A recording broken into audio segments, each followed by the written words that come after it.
konti lang subscribers pero kumikita ng 6 digits every month? Posible nga ba? Alam mo na siguro kung gaano kalaki ang kinikita ng mga paborito mong social media influencers sa YouTube. Kahit sa ads pa lang sa YouTube ay kumikita na sila ng milyon-milyon. Lalo na yung mga YouTubers na may milyon-milyong subscribers. Pero alam mo ba na pwede kang kumita sa YouTube ng 6 digits per month kahit hindi milyon-milyon ang subscribers mo? Sa video na ito, pag-uusapan natin kung paano mo ito ma-achieve. Pero bago natin simulan, mag-subscribe ka na dahil sa channel na to malalaman mo ang mga ways paano kumita online at matututo ka kung paano i-manage ang iyong pera at i-improve ang sarili patungo sa iyong success. Let's get started!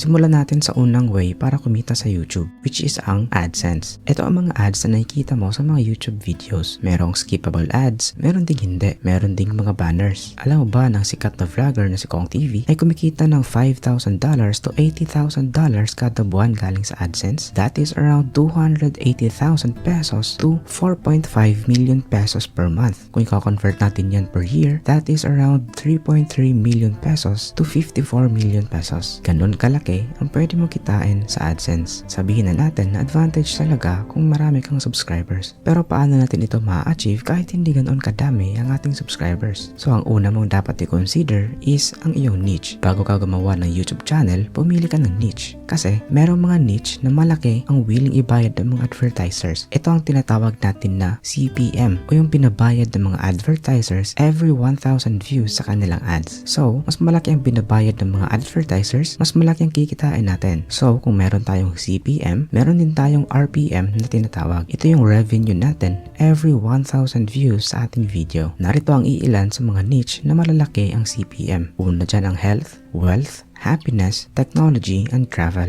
So ngayon, bibigyan ko kayo ng example kung gaano kalaki ang kita sa mga niche na ito. Ito ay galing sa isa kong YouTube channel na nasa 30k subscribers lang. Ang niche ng channel na to is technology. Pero ang specific na video na ito is pinag-mix ko ang technology and wealth. So ang topic sa video na to is related sa business using some technologies. So tignan nyo, ang CPM dito is $109 and ang revenue ko dito every 1,000 views is $47.59 which is equivalent to 2,700 pesos. So karoon ka lang dito ng 100,000 views, meron ka ng 270,000 na kita. Ang laki, diba? Isa din sa mga factors sa malaking kita sa AdSense is ang lugar o country kung taga saan yung mga viewers mo. Mas mataas ang kikitain mo kung majority ng viewers mo is from US, Canada, UK kung ikukumpara mo sa mga viewers from Philippines, India at iba pa. Next na paraan para kumita ka ng malaki sa YouTube is sumabay ka sa mga trending topics. Bakit mahalaga na sumabay ka sa mga trending topics lalo na kung maliit pa lang channel mo? Kasi pag sumasabay ka sa mga trending topics, mas mapapansin yung channel mo. More views, more income, and mas mabilis madadagdagan yung mga subscribers mo. Example na lang natin itong channel na to. Itong channel na to, nagsimula lang siyang mag-upload 5 months ago. Pero tignan nyo, unang video pa lang ay 1.7 million views na. And nagawa din niyang mapalaki sa 89,000 subscribers yung channel niya in just 5 months. Kaya ikaw, kung meron kang YouTube channel, sumabay ka sa trend kahit paminsan-minsan lang. Next is brand deals. Kahit maliit pa lang ang channel mo, hindi imposible na magkaroon ka ng brand deals. Sa katunayan nga, nung nasa 15k subscribers pa lang yung isa kong channel, meron na nag-offer sa akin ng isang software company para gawa ng isang dedicated video ang kanilang software product. Kaya kahit maliit pa lang ang channel mo, pwede ka magkaroon ng mga brand deals at ang kikitain mo dito is depende sa mapagkakasunduan nyo. Ang next na pwede mong gawin para kumita ka ng 6 digits every month kahit konti pa lang ang subscribers mo is affiliate marketing. Sa mga YouTube videos mo, pwede ka maglagay ng mga affiliate links mo sa description or comment. And kung may magkiklik dito at may bibili ng product, may commission ka. Dito sa mga affiliate links, affiliate marketing, pwede nating sabihin na malaki din ang pwede mong kitain. Pero medyo hindi lang siya stable. Kasi minsan, may buwan na walang bibili mula sa link mo. Minsan, marami din. Pero hindi na din masama. Kahit kumita ka lang ng 1k or 5k per month sa mga affiliate links mo, malaking tulong na din yun.